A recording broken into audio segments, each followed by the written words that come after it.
Hello and welcome to Saurav's classes. Today we are discussing the Indira Gandhi University MSc entrance exam paper.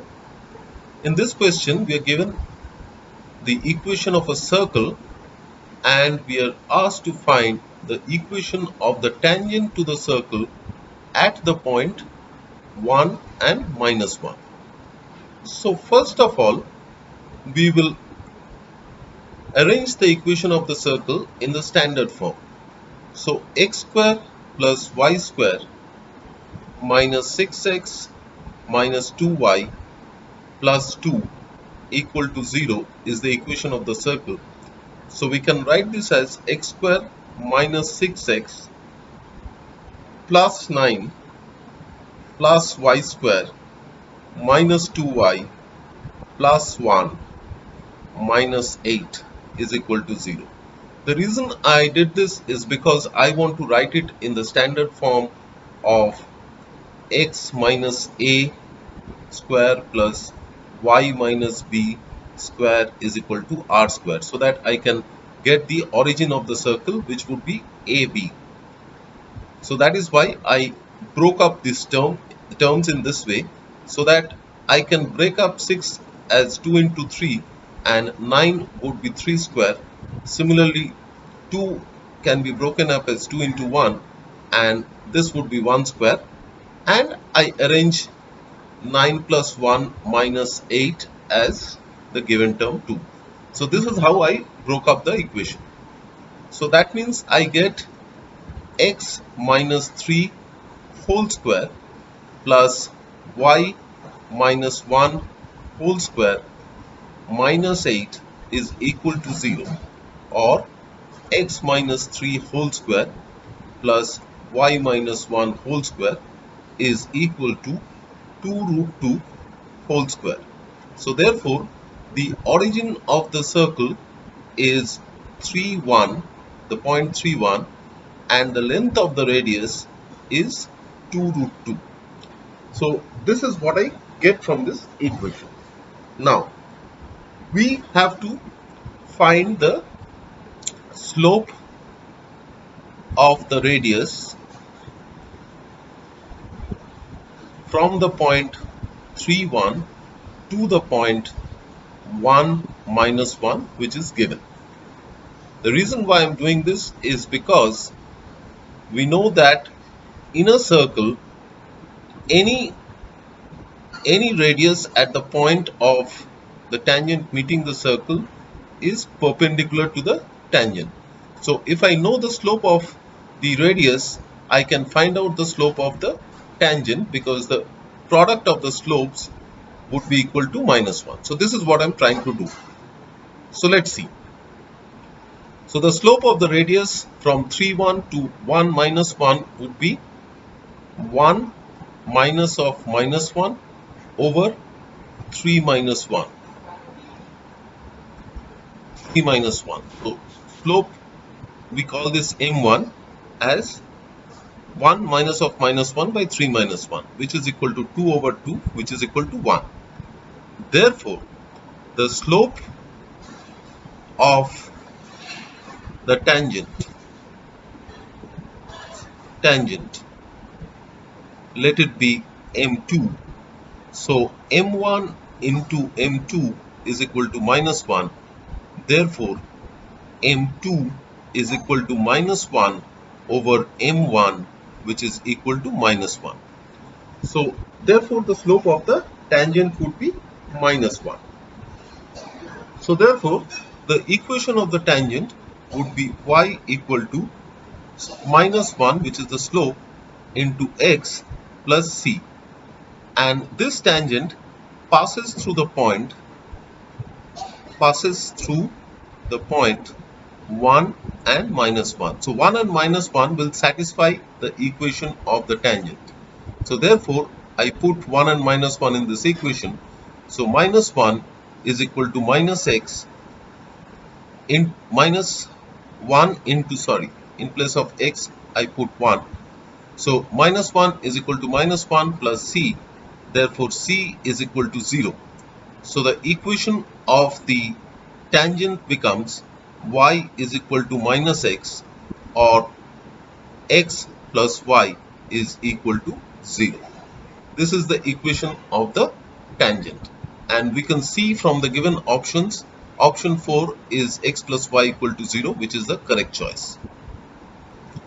In the next question, we are given a differential equation which is dy dt is equal to 2, and the initial value is given as y of 0 as 5, and we are asked to solve the equation.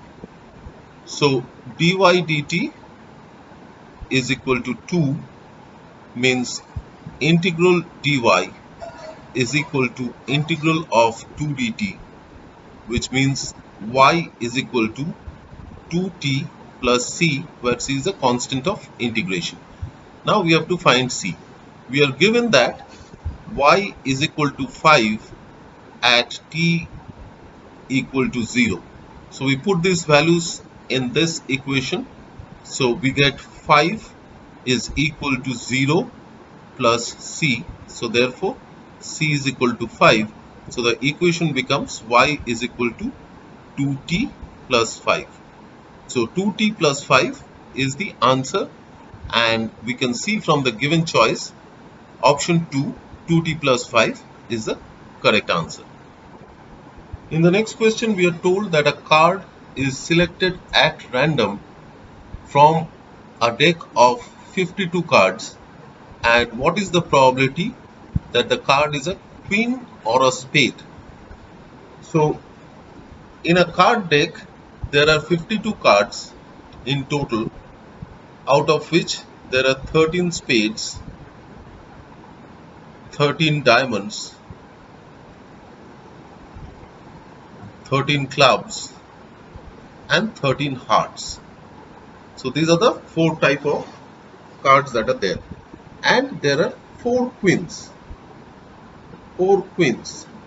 out of which one is a queen of spade, and the rest 3 are from the other suits.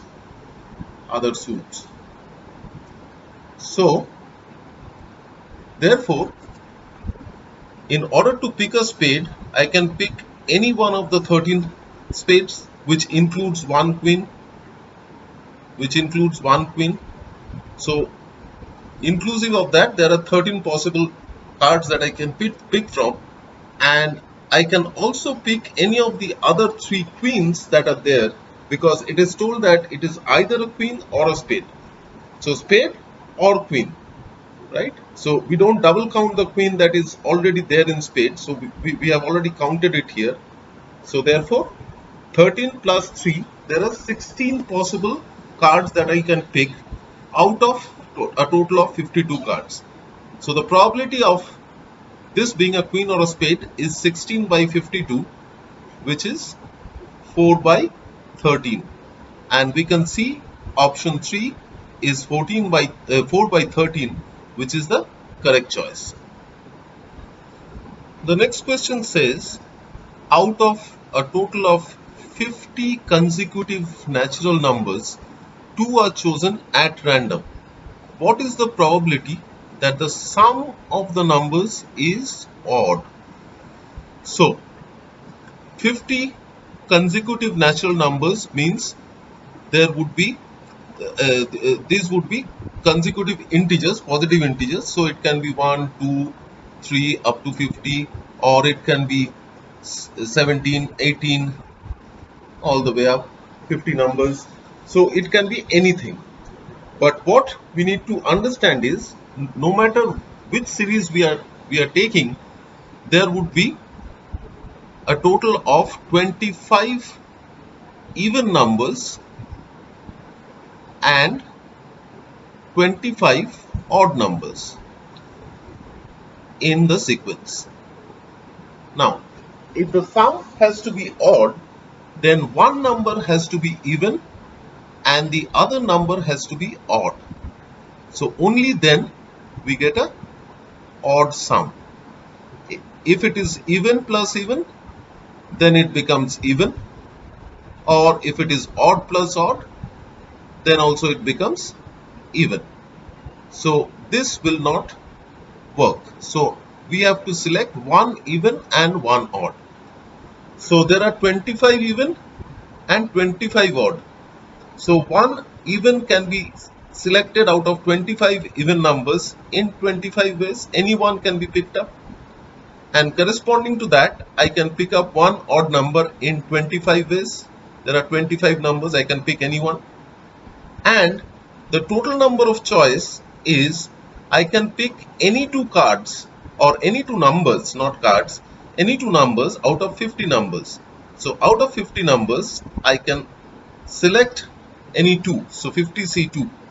So the probability would be 25 into 25 over 50 into 49 divided by 2, which is equal to 2 into 25 into 25 by 50 into 49.